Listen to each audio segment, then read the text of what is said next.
Mga kapatid, babasahin po natin ang paksa ng ating leksyon. Ang Diyos ang nagbawal ng pagkain ng dugo. Maraming mga tao, bagamat kaanib sa iba't ibang samahang pangreliyon, tulad ng Iglesia Katolika, ay kumakain ng dugo ng mga hayop o ng pagkain hinaluan ng dugo. Sa Pilipinas, tinatawag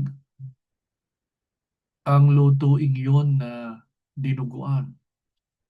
Habang sa ibang mga bansa, meron silang tinatawag na blood pudding at blood sausage o pudding at sausage na sinangkapan ng dugo ng hayop. Tayo, mga kaanib sa Iglesia ni Cristo, ay hindi kumakain at kailanman ay hindi dapat matuksong kumain ng dugo o anumang pagkain hinaluan ng dugo. Bakit po? Dumako tayo sa unang bilang. Sinong nagbawal ng pagkain ng dugo at kailan pa ito ipinagbawal? Basahin natin ang sagot. Mula pa nang ibigay ng Diyos sa tao ang hayop upang maging pagkain. Sa panahon ni Noe, pagkatapos ng bahang gunaw, ay ipinagbawal na niya ang pagkain ng dugo.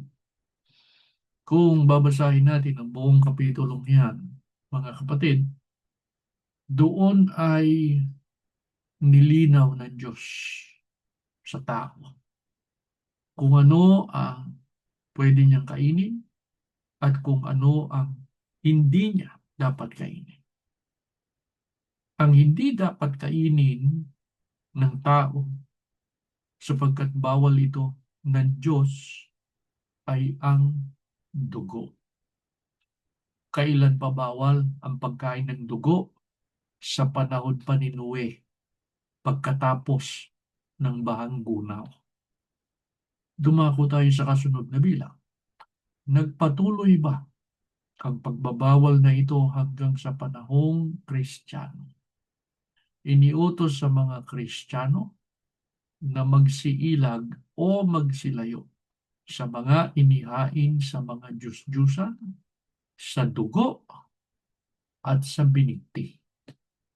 Pansinin ninyo, mga kapatid, na yung aklat ng mga gawa, panahong Kristiyano niya, nagpatuloy ba ang pagbabawal na ito hanggang sa panahong Kristiyano?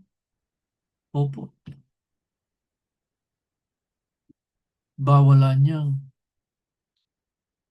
kainin o magsiilag kayo, magsilayo kayo sa mga inihain sa mga Diyos-Diyosan, sa dugo at sa binigti. Ang pagbabawal po sa pagkain ng dugo, inuulit namin, nagpatuloy hanggang sa panahong Kristiyano. Ipinagbawal din ang mga pagkain inihanda sa mga Diyos-Diyosan. Ang halimbawa niyan yung mga pagkain kapag ka-fiesta. Malimit, mga kapatid, ang fiesta ay para sa puon o sa mga santo ng Iglesia Katolika, Apostolika Romana. Nagluluto yung mga kababayan natin ng mga pagkain, pero yung okasyon na yun, ay para yun sa Diyos-Diyos. Bawal po yun.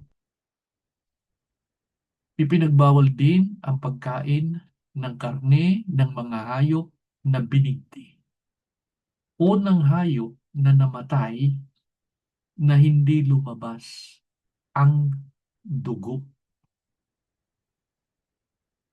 Kung hindi ako nagkakamali, yung luto na kung tawagin ay pinikpikan na manok.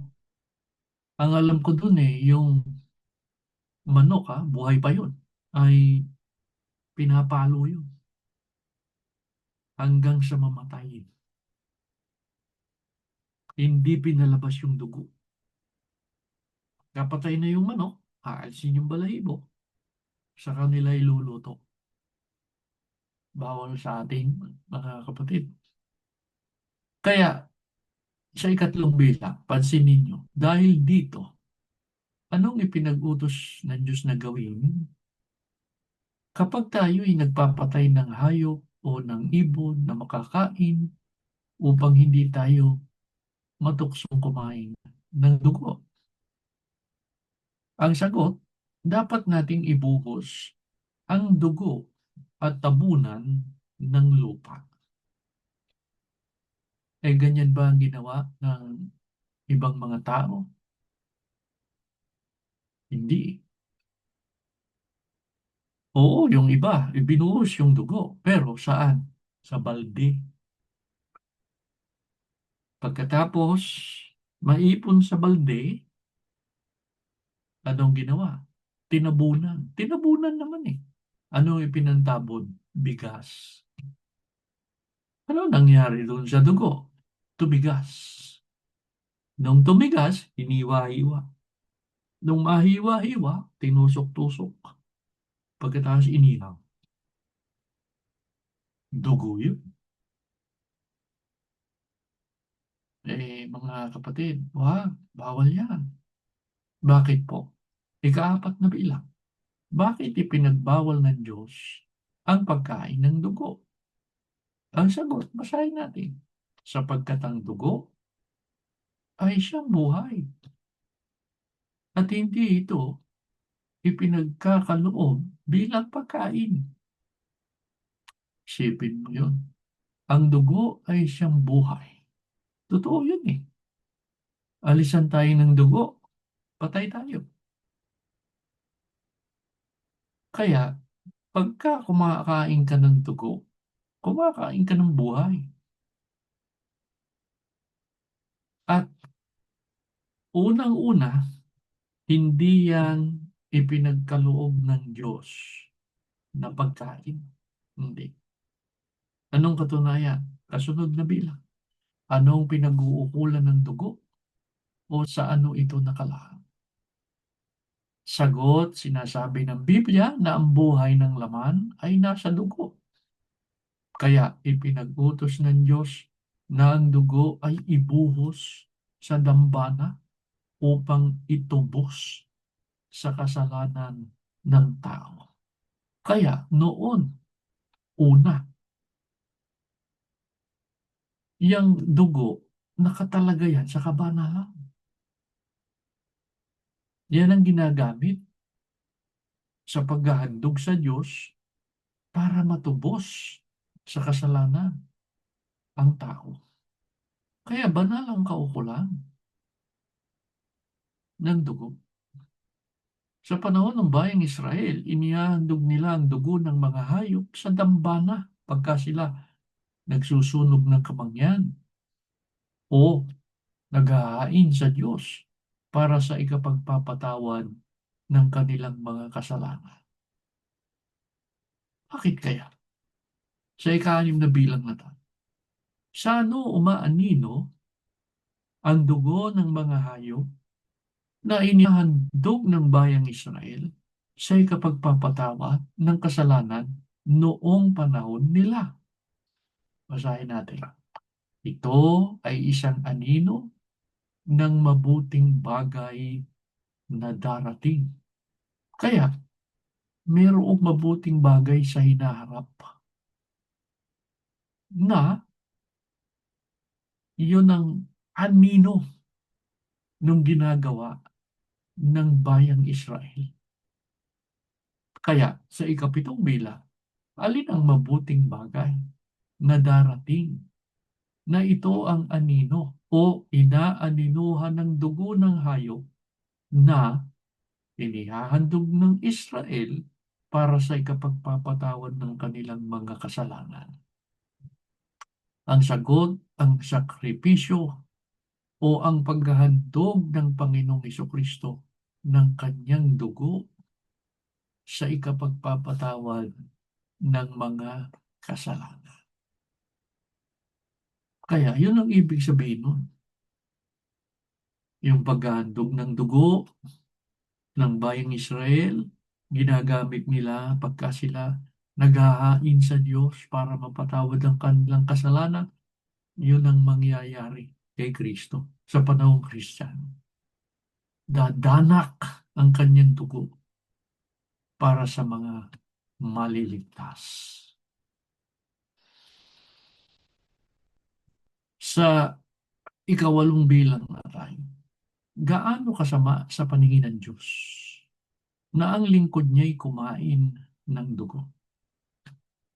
Sagot, ituturing siya ng Diyos na kaaway at kanyang ihihiwalay siya sa kanyang bayan katumbas ng ititiwalang. Pagka kumain tayo ng dugo, hindi isang maliit na kasalanan. Sapagkat, pagka kumain tayo ng dugo, magiging kaaway tayo ng Diyos. Ihihiwalay niya tayo sa kanyang bayan, ang katumbas, hindi tayo maliligtas. Kaya, sa anumang paraan, sa anumang pagkakataon, hindi tayo dapat matukso na kumain ng dugo o pagkaing hinaluan nito sapagkat ito'y malaking kasalanan sa Diyos.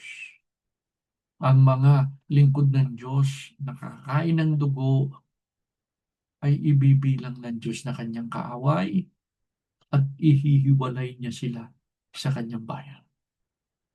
Tatandaan natin mga kapatid, hindi pagkain ang dugo. Malinaw na sinabi ng Diyos yan, kundi ang dugo ay bilang pantubos o sa ikapagpapatawad sa kasalanan. Karamihan ng mga tao hindi maunawaan kung bakit tayong mga iglesia ni Kristo hindi kumakain ng dugo o anumang pagkain hinaluan ng dugo dahil natuto tayo eh. Alam natin ang aral eh. Alam natin bawal ng Diyos yan. Kaya yun ang ating itataguyod. Hindi natin kailanman lalabagin niya. Ang pag-aaralan natin sa susunod na pagsamba ay ang pagbabawal naman ng Diyos sa pag-aasawa sa hindi kapanagpalataya. Bago tayo manalangin, ay basahin natin muli ang paksa ng ating leksyon. Ang Diyos ang nagbawal ng pagkain ng dugo. Tumayo po kayo, tayo mananalangin. Panginoon namin Diyos, salamat po ng marami sa iyo. Marami mang pagsubok na pinagdaraanan kami, sumasampalataya kami, Ama. Ikaw ang laging tumutulong sa amin upang lagi naming matupad ang aming mga pagsamba sa iyo. Muli naming inihiling, alalayan mo pa kami, Ama. Basbasan mo po ang iyong mga lingkod. Pagpalain mo ang aming sambahayan. Mabalagi kami sa iyong pag-iingat at sa iyong mga pagpapala. Tulungan mo po na maitaguyod namin ang aming mga paglilingkod sa iyo, ano man ang mangyari, at makarating kami sa hangganan. Ama, hindi namin makakaya na mabuhay nang wala ka sa amin. Kaya lang kami nakapagpapatuloy ay dahil sa iyo, sa iyong tulong sa amin. Kinikilala namin marami mong kabutihan at mga pagpapala mo sa aming buhay. Kaya naman, maawa ka sa pagkakataong ito. Patuloy mong itaguyod ang pamumuhay ng aming mga kapatid saan man sila naroroon. Mamalaging natatanggap nila pangangailangan nila sa araw-araw. Higit sa lahat, mula sa mga magulang hanggang sa kanilang mga anak maingatan ang matuwid na mga paglilingkod sa iyo. Panginoong Hesus, lagi mo kaming ilapit, ipamagitan sa Ama. Matanggap namin ang aming mga dalangin. Muli mong ipakiusap ang aming mga kahilingan. Sagutin ito ng ating Amang nasa langit. Ama, nananalig kami na sa mga susunod pa naming mga pagsamba, ikaw po ang makakapiling namin. Sa ngalan ni Jesus, na dakila naming tagapagligtas. Amen.